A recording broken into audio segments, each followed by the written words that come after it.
को कोई पूछ रहा है तो वो सिर्फ मान्यवर साहब और आदरणीय बहन कुमारी मायावती जी की वजह से है और आपकी बीएसपी की वजह से है। साथियों, आज बीजेपी की जिस प्रदेश में सरकार है वहां ठेके की नौकरियों के जरिए हमारे आरक्षण को खत्म करने की कोशिश की जा रही है। नमस्कार, मैं रविंद्र कुमार, आप देखना शुरू कर चुके हैं हिंदी दस्तक न्यूज का एक्सप्लेनर। आज पूरे इंडिया में अगर किसी की चर्चा हो रही है, किसी के स्पीच की चर्चा हो रही है तो बीएसपी के राष्ट्रीय संयोजक आकाश आनंद की चर्चा हो रही है। कल कांशीराम जी के जयंती 15 मार्च को कांशीराम जी के जयंती के उपलक्ष्य में आकाश आनंद मौजूद थे राजस्थान के भरतपुर में, और भरतपुर में इतना ताबड़तोड़ भाषण आकाश आनंद ने दिया दोस्तों कि आप उसको अंदाजा ही नहीं लगा सकते। 2024 लोकसभा में जिस प्रकार से आकाश आनंद का आक्रामक भाषा और ये भाषण होता था दोस्तों, उसी भाषा में उसी तरीके से फिर से आकाश आनंद लौट चुके हैं। उत्तर प्रदेश में भी उन्होंने दोस्तों उत्तर प्रदेश को लेकर भी राजस्थान में अपनी गरज, अपनी दहाड़ को कहीं न कहीं दिखाया। ये कुछ मैं रिपोर्ट्स लेकर आया हूँ, देखिए इसमें मैं कुछ पॉइंट्स नोट किया हूँ। आकाश आनंद की स्पीच है, हालांकि काफ़ी टाइम बाद, तकरीबन 30-40 मिनट के बाद दोस्तों, इतना मेहनत करने के बाद ये स्क्रिप्ट मैंने तैयार किया है, ये रिपोर्ट मैंने तैयार किया है। आपको बताऊंगा आकाश आनंद भाजपा पर हमलावर बहुत हुए, समाजवादी पार्टी पर हमलावर हुए, कांग्रेस पर हमलावर हुए, और उसके बाद जो तमाम नेता आज पार्टी बना रहे हैं, अपने आप को बड़े नेता कह रहे हैं, इन पर भी आकाश आनंद दोस्तों हमलावर हुए।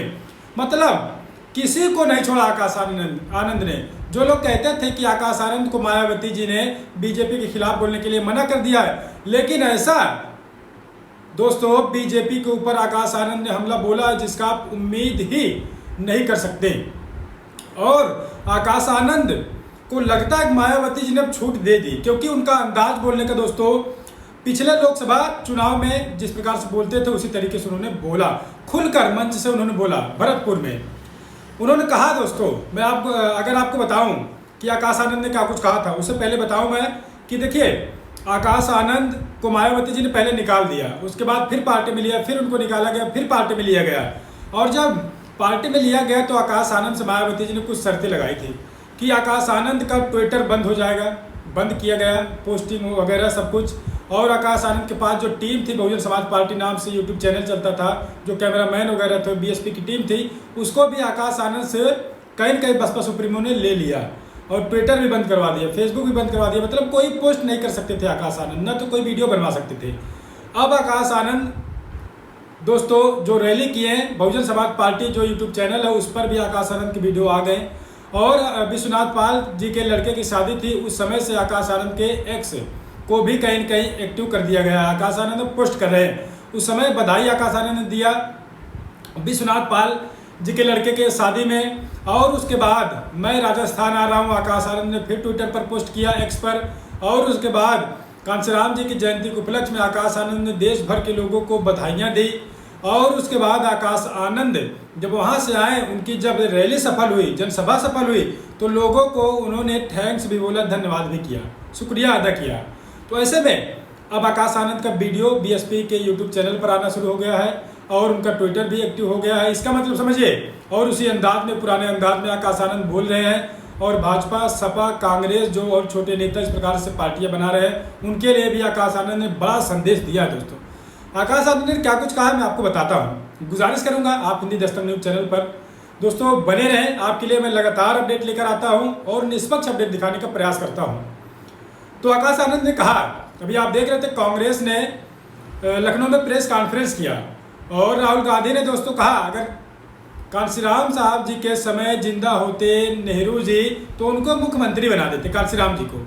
और उसके बाद बसपा सुप्रीमो गुस्सा हुई, उन्होंने भी बयान दिया अपना एक्स पर, और आकाश आनंद ने कहा कि मान्यवर साहब अगर जिंदा होते तो मान्यवर साहब के पास इतनी पावर, इतनी ताकत थी कि उनके नेहरू जी को प्रधानमंत्री बना देते हैं। मुख्यमंत्री उनको क्या बनाएंगे कांशीराम जी को लोग? कांशीराम जी खुद ही लोगों को मुख्यमंत्री बनाते थे, नेता पैदा उन्होंने किया, और अगर वो शायद जिंदा होते नेहरू जी के समय तो उनको प्रधानमंत्री बना देते। इतनी ताकत माननीय कांशीराम साहब के पास थी। आकाश आनंद ने पुराने तेवर में बोला है दोस्तों, और उन्होंने कांग्रेस पर हमलावर होते हुए कहा कि जब कांशीराम जी का देहांत हुआ था उस समय कांग्रेस की सरकार थी, इन्होंने एक दिन का राष्ट्रीय शोक घोषित नहीं किया और आज ये लोग जयंती कांशीराम जी की मना रहे हैं, उनकी बात कर रहे हैं। और उसके बाद दोस्तों बीएसपी के खिलाफ समाजवादी पार्टी हमेशा से रही है। आकाश आनंद का ये बयान, समाजवादी पार्टी पर भी हमलावर आकाश आनंद हुए और जिस प्रकार से तमाम महापुरुषों के नाम समाजवादी पार्टी ने बदले हैं, इस पर भी आकाश आनंद ने राजस्थान के भरतपुर में अपनी दहाड़ में इसको भी शामिल किया दोस्तों। और वहीं बीजेपी पर उन्होंने राजस्थान के भरतपुर में हमलावर होते हुए उन्होंने कहा कि जहां जहां हमारे लोगों की बस्तियां हैं वहां वहां शराब के ठेके खोले गए हैं। उन ठेकों को जब बंद करवाने के लिए हमारे समाज की महिलाएं आगे आती हैं, प्रशासन ठेकों को बंद नहीं करवाता, सरकार बंद नहीं करवाती, लेकिन हमारी महिलाओं को ये लोग जेल में बंद करने का काम करते हैं। आकाश आनंद ने बीजेपी पर हमलावर होते हुए दोस्तों ये बात उन्होंने राजस्थान के भरतपुर से बोली है। तो यही देखिए, किसी को आकाश आनंद नहीं छोड़ रहे दोस्तों, पुराने तेवर में आकाश आनंद आ गए हैं। और उसके बाद शराब से युवाओं को शराबी बनाया गया इस सरकार में। सरकार पर हमलावर आकाश आनंद हुए कि शराब खोल खोल कर हमारे लोगों को नशा का आदी बनाया जा रहा है, उनको शिक्षा नहीं दी जा रही है, शिक्षा से उनको वंचित किया जा रहा है। हमारी बहन जी ने लोगों को शिक्षित किया, शिक्षा दिया, रोजगार दिया। आकाश आनंद ने सरकार पर हमलावर हुए आकाश आनंद। दोस्तों ये सब आकाश आनंद अपने बयान में, अपने स्पीच में उन्होंने इंक्लूड किया है, बड़ा बयान उन्होंने दिया है। इस समय पूरे भारत में आकाश आनंद की चर्चाएं बहुत तेजी से हो रही है। और दोस्तों उन्होंने समाजवादी पार्टी पर हमलावर होते हुए कहा कि बहन कुमारी मायावती जी की हत्या करवाने का जो प्रयास समाजवादी पार्टी के लोगों ने किया था दोस्तों, यह मैं भूला नहीं हूं, मेरा समाज भूला नहीं है और हम भूलेंगे नहीं, इसको याद करके रखेंगे। तो बड़ी बात आकाश आनंद राजस्थान के भरतपुर से बोल रहे हैं दोस्तों। वो कह रहे हैं कि हम ये सब भूले नहीं है, हमारा समाज भूला नहीं है, इसको हम याद किए हैं और ये याद रहेगा हमेशा। जिस प्रकार से उनके ऊपर गेस्ट हाउस कांड दोस्तों हुआ था, इसको आकाश आनंद राजस्थान के भरतपुर से बोल रहे हैं, पूरे देश को सुना रहे हैं और कह रहे हैं कि हम लोग भूले नहीं हैं। और उसके बाद दोस्तों फिर बीजेपी पर आकाश आनंद हमलावर होते हैं और कह रहे हैं कि भाजपा सरकार ने, जहाँ जहाँ इनकी सरकारें हैं, ये लोग ठेकों पर नौकरी देकर हमारे लोगों के आरक्षण को खत्म करने का प्रयास कर रहे हैं। कॉलेजेस में, यूनिवर्सिटीज़ में रिजर्वेशन को खत्म करने का प्रयास किया जा रहा है। बीजेपी पर हमलावर आकाश आनंद हो रहे हैं आरक्षण को लेकर दोस्तों।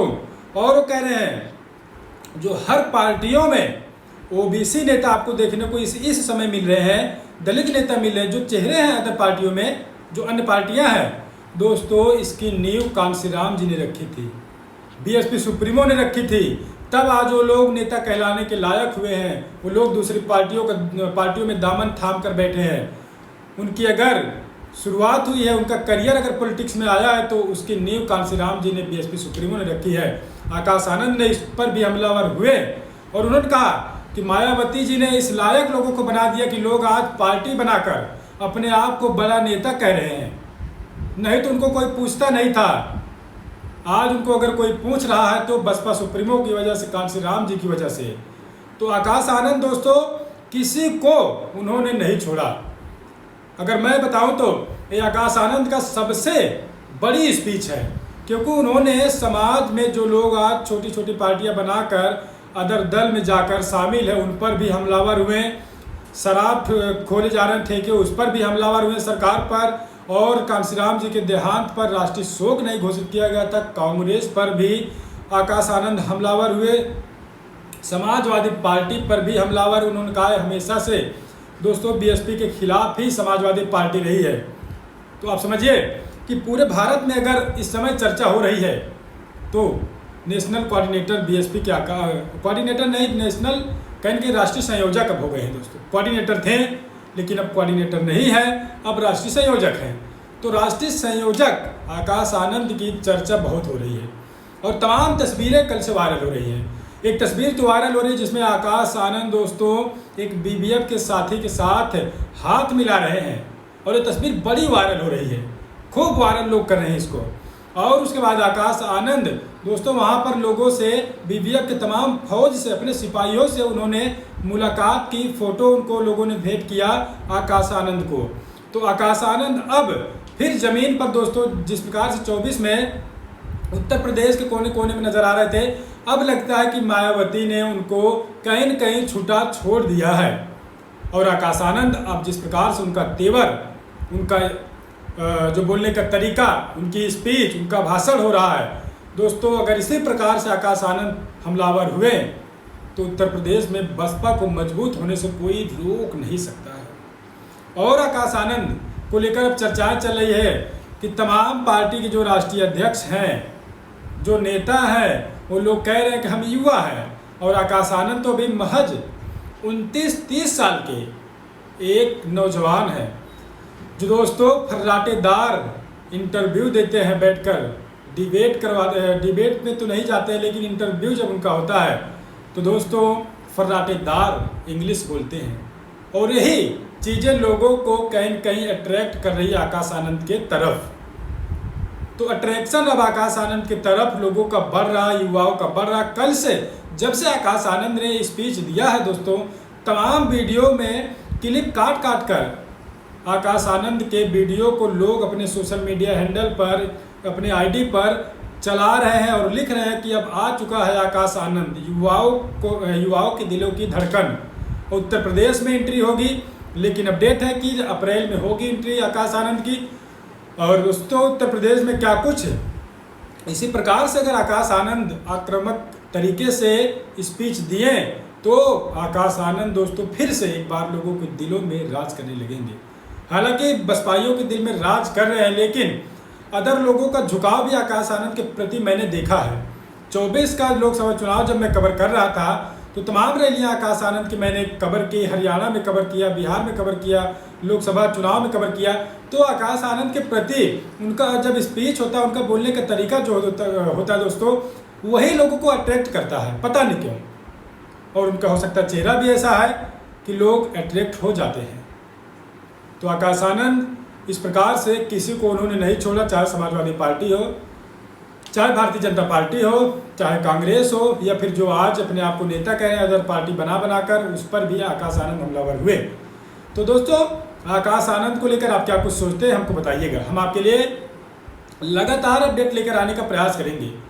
गुजारिश करेंगे आप हिंदी दस्तक न्यूज़ चैनल को सब्सक्राइब कर लीजिए, वीडियो को लाइक कर लीजिए, वीडियो को शेयर कर लीजिए और अपनी प्रतिक्रिया हमको कमेंट सेक्शन में जरूर दीजिएगा। आप वीडियो कहाँ से देख रहे हैं, क्या सोचते हैं, क्या नहीं सोचते हैं, 2027 में क्या कुछ होने वाला है, अपनी प्रतिक्रिया दीजिएगा। आप क्या सोचते हैं, आप किस नज़रिए से इस चुनाव को 27 के यूपी के चुनाव को देखते हैं, हमको बताइएगा।